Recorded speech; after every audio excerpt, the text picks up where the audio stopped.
है। दूसरी बार मास्क ना लगाने पर 10,000 रुपए जुर्माना रखा गया है। पूरा दिन सड़कों पर वसूली चल रही है। ठीक है, आपने अपनी तरफ से वसूली कार्यक्रम शुरू कर दिया है, लेकिन अस्पताल में बेड ना मिलने पर सरकार पर कितना जुर्माना होना चाहिए? वेंटिलेटर ना मिलने पर सरकार पर कितना जुर्माना होना चाहिए? कोरोना टेस्ट ना होने पर सरकार पर कितना जुर्माना होना चाहिए? शमशान में मुर्दा जलाने के लिए लकड़ियां ना होने पर सरकार पर कितना जुर्माना होना चाहिए? शमशानों में दिन दिन भर मुर्दा जलाने की वेटिंग के लिए सरकार पर कितना जुर्माना होना चाहिए? जितने मंत्री और ये मुख्यमंत्रियों ने बंगाल से कोरोना लाकर फैलाया है, उन पर कितना जुर्माना होना चाहिए? बंगाल में बिना मास्क महीने भर से घूम रहे नेताओं पर पर डे के हिसाब से कितना जुर्माना होना चाहिए? क्या सरकारों की कोई जवाबदेही बची है देश में? क्या सरकारों से सवाल पूछने वाला बचा है कोई देश में? क्या कोई पूछ सकता है कि 1 साल से देश कोरोना महामारी झेल रहा है, आपने पूरे देश में कितने नए हॉस्पिटल बनाए हैं?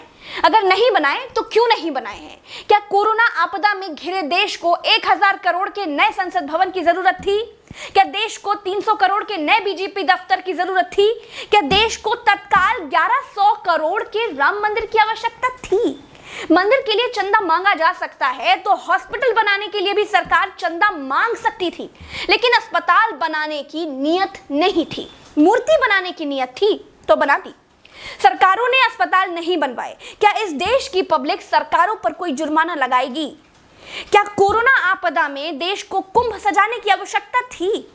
क्या देश को कोरोना महामारी के बीच बंगाल चुनाव में रैलियों की आवश्यकता थी? नहीं थी। देश को अस्पतालों की, डॉक्टरों की, कोरोना की दवाइयों की जरूरत थी।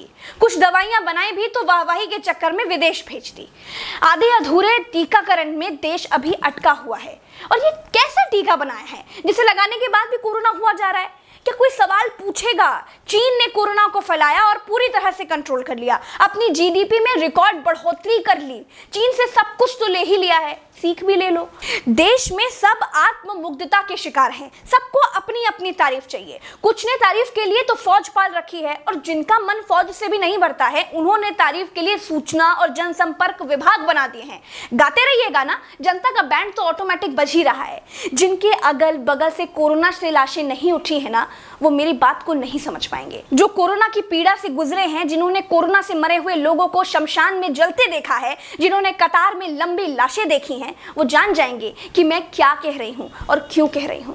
चलते हैं। राम राम, जय हिंद, दुआ सलाम।